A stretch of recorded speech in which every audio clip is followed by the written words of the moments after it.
News. The UK and Germany have signed this afternoon a treaty on trade and security, which the Prime Minister, Sir Keir Starmer, says is the first of its kind between the two countries.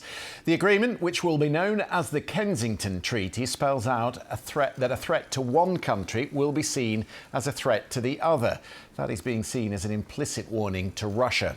Putting all that into context, Germany is now the third largest supplier of military hardware to Ukraine, which has angered Moscow.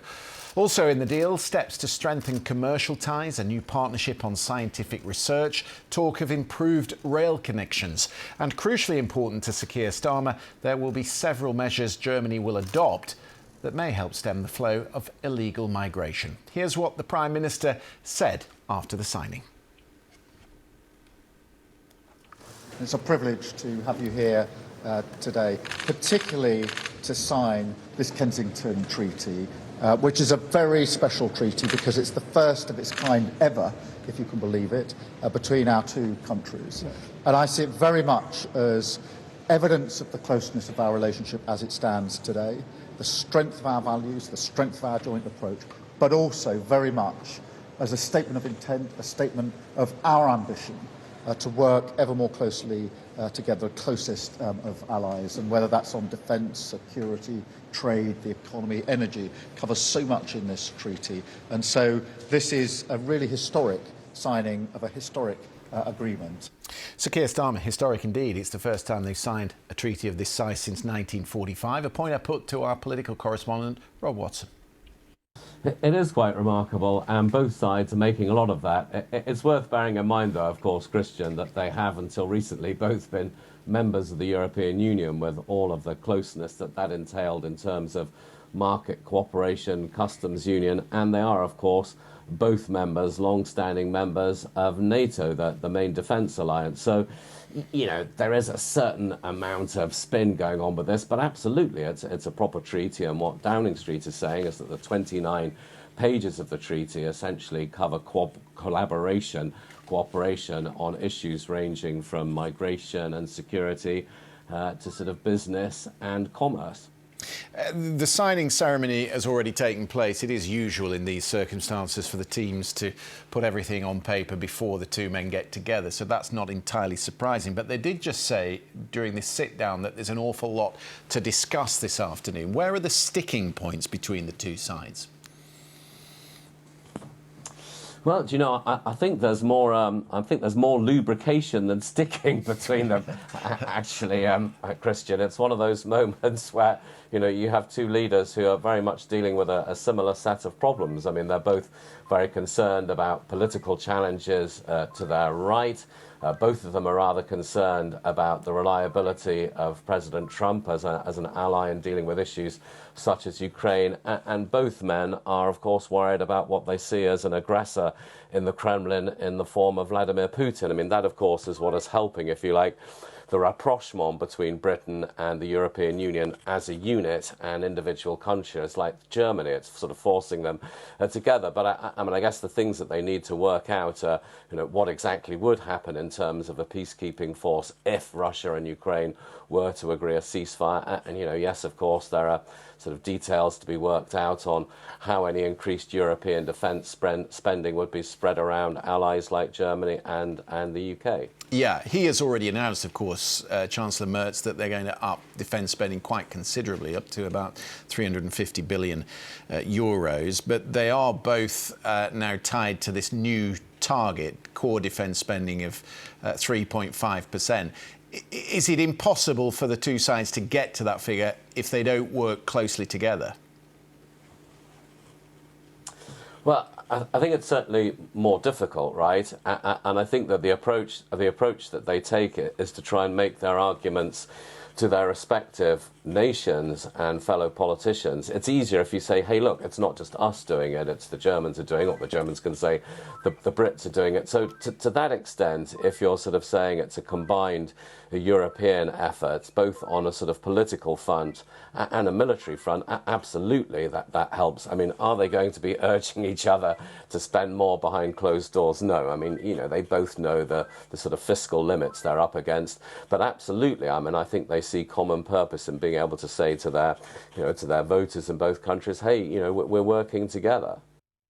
Rob Watson there. Well, while the two leaders were sitting down together this afternoon, the chair of the German Bundesbank was saying that if tariffs do materialise in August, then a recession in Germany next year cannot be ruled out. That's a point I was putting to our Berlin correspondent, Damien McGuinness. Sort of underlines why these connections in Europe are so important. I think that's the main motivation behind this renewed boost for cooperation between Germany and the UK. Of course, this is in the backdrop to Russia's full invasion of Ukraine, which Germany and most European countries view as a threat to themselves as well, potentially. But also, of course, the lack of certainty in relying on the US. And that's a real problem for Germany because traditionally German trade, German security all relies on the one hand on the US itself, but also on the idea that the rules-based international order works and it functions, and that's how the German economy keeps going because it trades with all sorts of countries, including China in particular. And the idea that this rules-based order is breaking down, and the idea particularly that you can't rely on the US fully anymore, is quite a traumatic idea for Germany, and that's really why the new Chancellor Friedrich Merz is really pushing to deepen European cooperation, not necessarily just with the EU, as we're seeing, talk about cooperation with, in great detail with the UK. But, as soon as Friedrich Merz was installed as Chancellor, the first thing he did, the next day, he went to France, he went to Poland, he then went on a joint trip to Ukraine, and now he's in the UK. So I think we're seeing a Chancellor here who's very keen on European cooperation. He sees that, to a certain extent, as a bulwark against the lack of reliability from the US. The British side, of course, very happy to be more deeply integrated when it comes to defence, given the amount of spending that is ahead. But they do exact a price for it, and that is on migration. This agreement to crack down on warehousing of smugglers' boats and engines, it would surprise people, perhaps watching in Europe, Damien, that the police in Germany don't already have the powers to crack down on that. I mean, if you look at this particular friendship treaty, I know it's being sold in the UK by the British government as a big deal on migration. In fact, it's just a couple of paragraphs in a 23-page document. So today's meeting is not really about migration primarily. It's really about defence and the economy.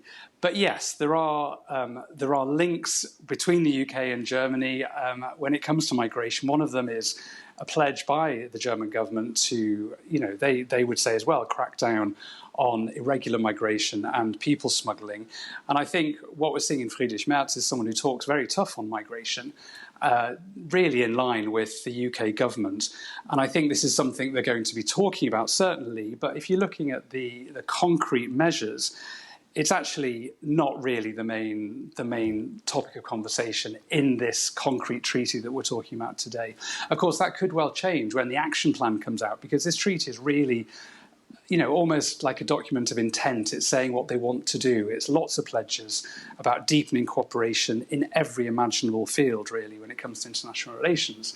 It really comes down to what are the concrete steps going to be, and I think that'll be interesting to see. On the one hand, of course, with defence and the economy, but also whether there are going to be more concrete steps when it comes to migration as well. Damien McGuinness. Of course, these two politicians are from different sides of the political track, but they both face similar pressures, which Anne McElvoy was telling me about, the executive editor at Politico. I think it creates a different form of relationship when you have allied parties. Olaf Scholz was a Social Democrat, so essentially is Keir Starmer in the British tradition, Labour. But Friedrich Merz is quite a flinty centre-right leader. As you've just described it, they do have a number of things in common in terms of challenges. And the big one that you didn't mention, but I think drives a lot of the politics for both of them. In Britain, Keir Starmer has Reform coming after him, Reform UK, and Nigel Farage to his right. In Germany, Friedrich Merz is seeing that centre and centre-right that's been so powerful in German politics in the 30 or so years since I've been covering it, and before, from Helmut Kohl's era onwards of German unification. Christian democracy is under big threat from the rise of the AfD and the Alternative for Deutschland, to the right, and even further right, one should say, than Reform UK in many of its positions. So yes, I think they both have a lot in common. I think Merz has skin in the game in Ukraine. He's gone a lot further than his predecessor about committing Germany to being more actively involved in supplying weaponry, particularly as Donald Trump has pulled back on some of those commitments. So I think they have a lot to talk about today, and so it's a sense of them slightly propping each other up. Anne McElvoy reporting there is a line